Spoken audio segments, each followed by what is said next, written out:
Molto obrigado.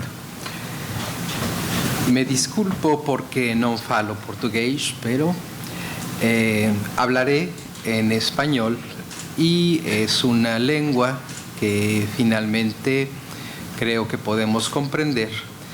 Y agradezco mucho la estadía de quienes están en la sala.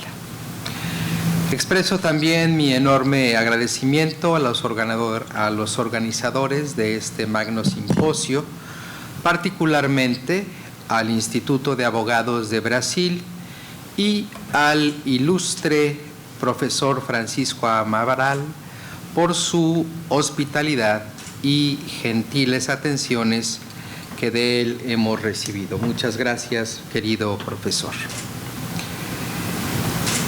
La única y más bella forma de trascender la muerte y pervivir es colocándose en la memoria y en los corazones de quienes continuamos en esta vida.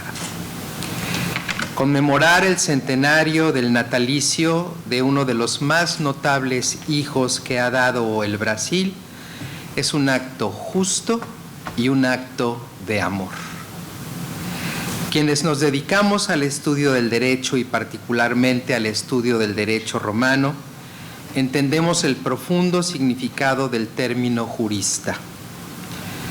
Cada uno de los presentes hemos tenido la fortuna de haber conocido en vida a un jurista, en el más amplio sentido del término, don Silvio Augusto de Bastos Meira. En el año de 1976, siendo yo apenas un niño de 11 años y que ahora me ha remembrado la presencia de nuestro querido amigo presente, lo vi llegar a la Universidad Veracruzana de mi país, que es México, en su calidad de miembro del Comité Latinoamericano para la Difusión del Derecho Romano. Asistía el profesor a la celebración del segundo Congreso Latinoamericano de Derecho Romano. En dicho congreso, al lado de ilustres profesores como Ángel Lapieza Eli, Alejandro Guzmán Brito y el profesor Pierangelo Catalano, entre otros, expuso notables argumentos que tuvieron como resultado que el entonces gobernador del estado de Veracruz, quien fungía como la máxima autoridad universitaria, declarara en la clausura de los trabajos del Congreso la reincorporación de los estudios del derecho romano a la licenciatura en Derecho de la Universidad Veracruzana. Durante los 20 años previos, la asignatura había sido removida de la currícula de la licenciatura en Derecho. 18 años más tarde, en 1994, el profesor Meira regresó a Jalapa para participar en el 10º Congreso Latinoamericano de Derecho Romano. Congreso de importante significado para mi persona, ya que fue el primero en el que tuve la oportunidad de presentar un trabajo de una ponencia. De esa ocasión recuerdo con mayor nitidez al profesor Meira. La sonrisa siempre afable, el humor fino antes de iniciar la exposición de su ponencia, la poesía de su autoría que brotó de sus labios antes de concluir su intervención y su incursión en el tema de los derechos indígenas, que, como relataré más tarde, formó parte del temario de los congresos por primera ocasión. Estoy hablando de 1994. Mientras los congresistas aplaudían la exposición del profesor, mi madre, la profesora Mercedes Galloso, se aproximó y me dijo al oído: ha sido magnífico que el profesor Meira explicara el derecho indígena como parte del sistema jurídico latinoamericano.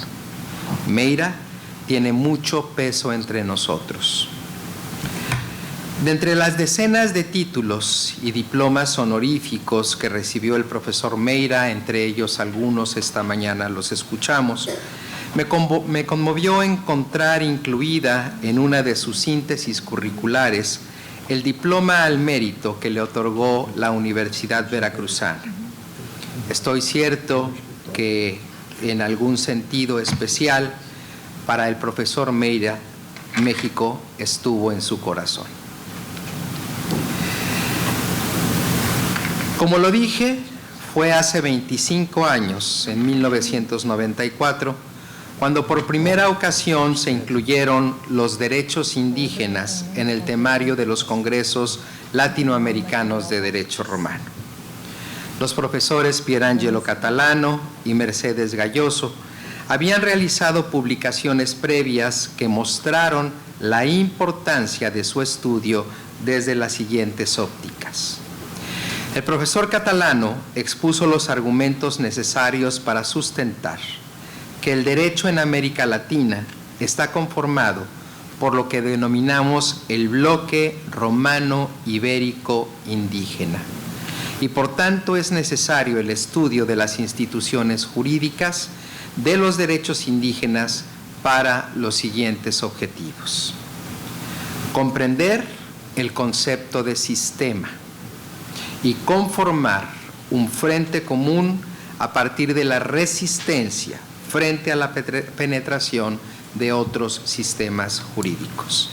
En las exposiciones que hemos escuchado previamente, vemos cómo el derecho romano sin duda es un bloque y que junto con ese ejemplo de resistencia que los pueblos indígenas tienen, puede conformarse un bloque común.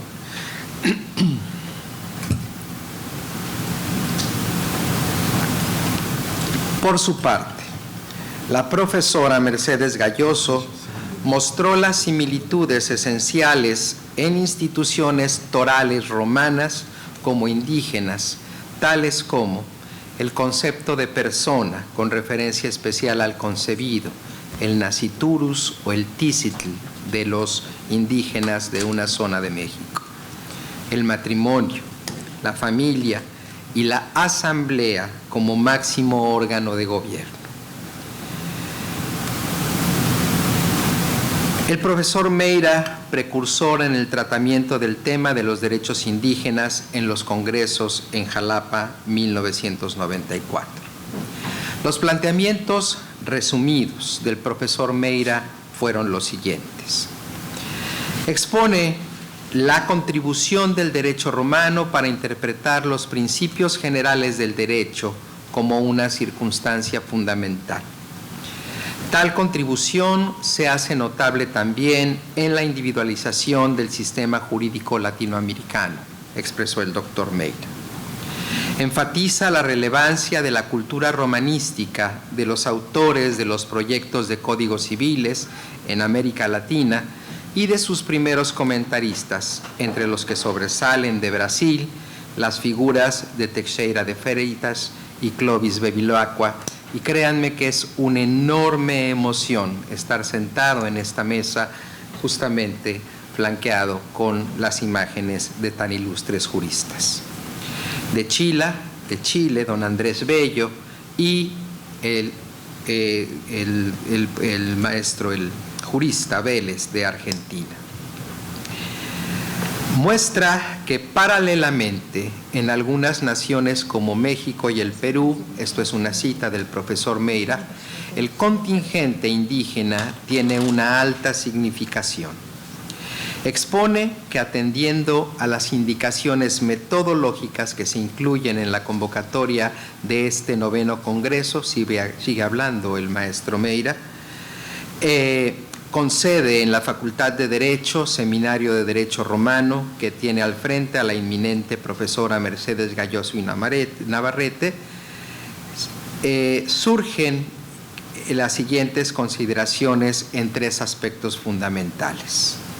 Las contribuciones de los romanistas para la interpretación de los principios generales del derecho, la contribución del romanismo en la individualización del sistema jurídico latinoamericano como el marco de 2 grandes sistemas contemporáneos y el romanismo de los primeros comentadores de los códigos civiles. Continúa de la siguiente manera. Los 3 enfoques son de gran exhaustividad en el inmenso panorama latinoamericano que se desborda a través de 2 siglos desde su descubrimiento en 1492.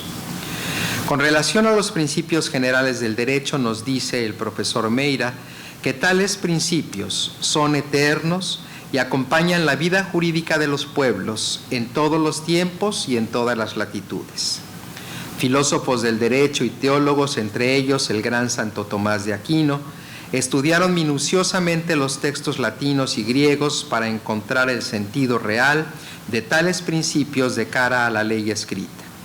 Su interpretación a través de casos análogos de principios generales del derecho reportan a la equidad, la equitas, con amplia presencia en diversos códigos latinoamericanos. Específicamente, el Código brasileño plantea en su artículo 7º, lo decía entonces Meira, probablemente sigue siendo el mismo artículo, que en los casos de disposiciones concernientes a casos análogos se debe aplicar los principios generales del derecho. Con relación al estudio de los derechos indígenas, el profesor Meira hace referencia al ilustre jurista Clovis Bevilacqua, quien escribe el texto Instituciones y costumbres jurídicas de los indígenas brasileños en el tiempo de la conquista. Clovis Bevilacqua. Da cuenta también de otros juristas como Herculano Marcos Inglés de Sousa, quien escribió el texto Los salvajes americanos frente al derecho en 1910. João Mendes Jr. con su texto Los indígenas de Brasil, sus derechos individuales y políticos en 1912. El autor francés Ernest Glasson, quien escribió Las instituciones primitivas del Brasil, en cuya obra se habla sobre costumbres de contenido jurídico relativas al matrimonio, viudez y parto, así como del homicidio. Veamos entonces a Glasson hablando sobre instituciones primitivas de Brasil. Con esto podemos tener una muestra del reconocimiento de la existencia de derecho, la costumbre como derecho, paralela a la existencia del derecho estatal. Florestan Fernández escribe el texto La organización social de los Tupinambá,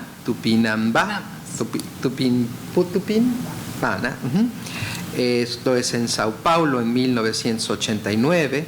João Bernardino Gonzaga, El derecho penal indígena en la época del descubrimiento de Brasil. Antonio Carlos Magalares, Las naciones indígenas y los proyectos económicos de Estado. El profesor Meira expone que en el mundo hispánico la palabra indigenismo parece tener un contenido más amplio de naturaleza jurídica y no solo literaria y artística. Es una de las primeras personas que realiza estos pronunciamientos dentro de los congresos en el contexto jurídico.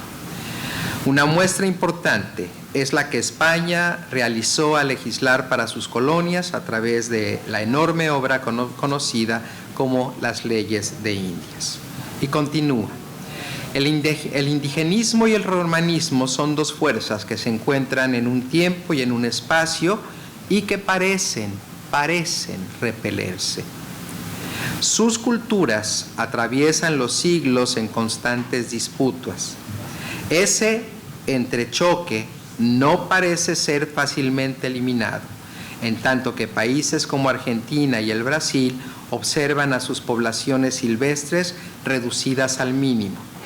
Otras las tienen como culturas pujantes, como es el caso de México y el Perú.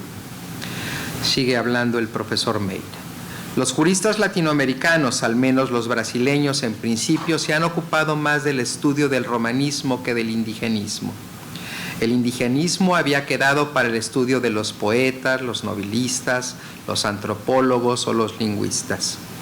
El análisis del profesor Meira continúa para llegar a las siguientes conclusiones. Dice: inicialmente es necesario definir y delimitar los horizontes del romanismo e indigenismo.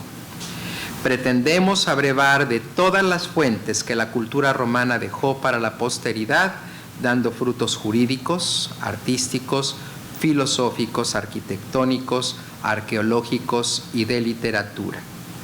¿Sistema o sistemas?, se pregunta y responde. A nuestro entender, no existe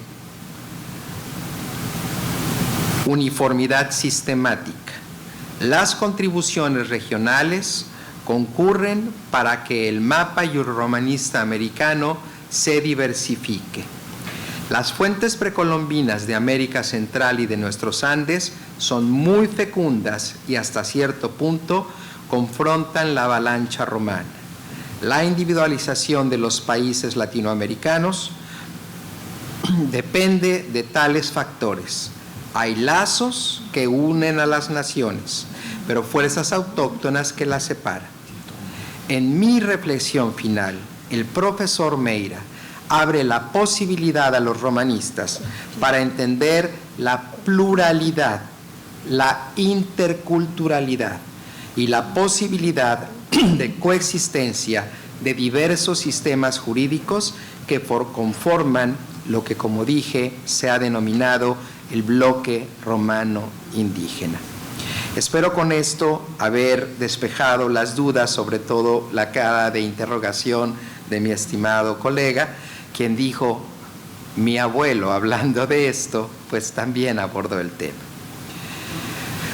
La última ocasión que tuve la oportunidad de ver al profesor Silvio Meira fue en casa de mi madre en agosto de 1994. Esa noche el profesor tocó el piano. Sus melodías inundaron el espacio. Traigo a la memoria aquellos acordes para recordar a un hombre que con su obra, su palabra y su hacer nos da aliento para vivir la vida en armonía musical y jurídica. Agradezco mucho su atención. Muito obrigado.